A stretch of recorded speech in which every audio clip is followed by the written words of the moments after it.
It's the easiest thing to fix on planet Earth. Find out what your team likes individually and do that. But Glenn, that's so much work. Yes, it is a lot of work. Isn't your team worth it? If you're doing something for them, it's because they did something for you. So yes, it is worth the time. It's the biggest mistake is not learning their love language. Hello everybody, welcome to another episode of Your 5 Minute Friday. I'm your host, Dr. Glenn Krieger, and today I want to tell you why you're screwing up big when you give your team pizza or lunch or jewelry as an incentive. Now you may have heard me talk about this because I've spoken about this at a lot of meetings and I've spoken about this a lot on this particular podcast. So you're going to hear it again today. It's the easiest thing to fix on planet Earth. You know, we always see people say, my team did this, or it's holiday season, or it's someone's birthday, or someone's retiring. What should I give them? It's the biggest mistake is not learning their love language. Okay, now, granted, your team may want pizza, but you know what? I found out I've got a team that hates pizza. I don't know who hates pizza, but my team hates pizza. But that's not the point. The point is, and you've heard me say this many times, and yet you're not doing it. So here's my nudge for you a little bit again. First of all, if you're in a committed relationship, you should learn love languages, okay? You'll have a far more fulfilling life if your partner knows your love language and you know theirs. You can practice at home. Believe it or not, the stakes are less because you can't screw up. If you learn their love language, and you can take the love languages quiz, if you learn their love languages and theirs is gift giving, then you know when you want to do something special, you bring them a gift. Maybe it's acts of service, right? So when they're having a tough day, you do stuff for them. They'll be so thankful. And for someone whose acts of service is their love language, giving them a gift is nice, but it doesn't really touch their soul. It doesn't do much for them. Your team is no different. When someone does something good at the office, if their words of affirmation are their love language, giving them a gift again is nice, right? Tapping them on the shoulder and saying, great work, feels good to them. But if you go in front of the whole team and say, hey, everybody, before we get the day started, I just want to give a comment about Susan from yesterday. She took that patient who needed a same-day start and helped us get brackets on and made all the difference. So everybody, Susan, you're a rock star. Great work. She's going to be on cloud 9, right? You give her a gift, she'll be thankful. Doesn't mean that much. It means a lot to you. Now, here's the thing.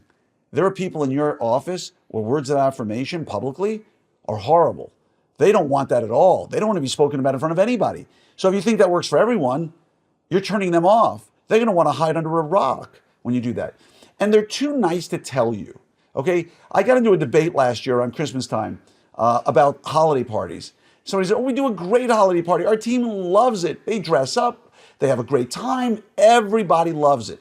Newsflash, everybody doesn't love it. I'll guarantee you, based on statistics, that at least 15 to 20% of your team does not want to be there. They do it because they feel allegiance to you, and there's no way on planet Earth they're going to tell you they hate it. And they hate it. It's not that they just don't love it.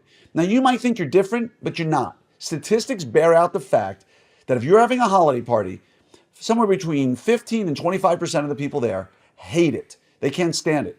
You love it. You force them to dress up and go to this party, which they don't want to do. Why? Because that's what you want. All right? But maybe, just maybe, you talk to your team and find out precisely what they want and ask them. And maybe, just maybe, you put a colored dot of the love language they are on their name tag so you'll never forget. So that every team member knows what love language they are.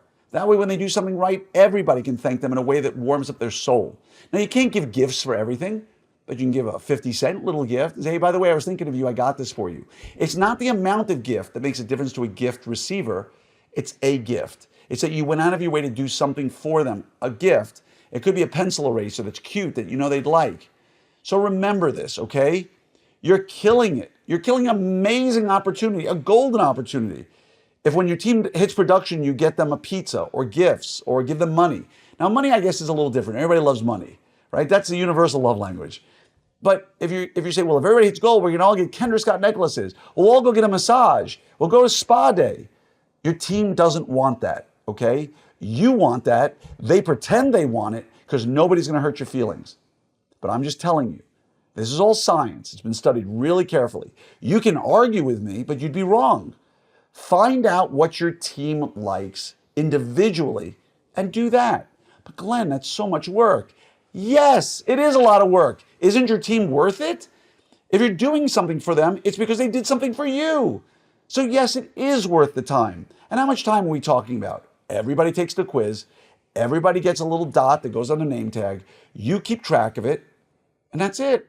So when something does something right, you make sure to commend them the way they want to be commended.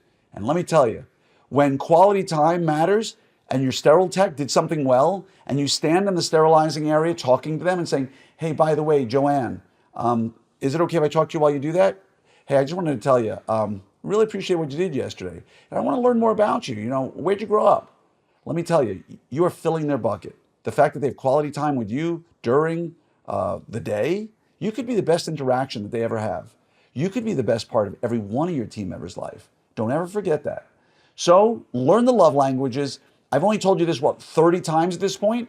Raise your hand if you've done it. Good for you. 1. Anyway, much love to each and every one of you. I pray you're coming to Orthopreneur Summit because pearls like this are going to be flying off the stage, and it's the last summit ever. I may have something else in store for 2026, but for 2025, this is going to be the best ortho meeting by far. OP Summit 2025. Love you all. Take care.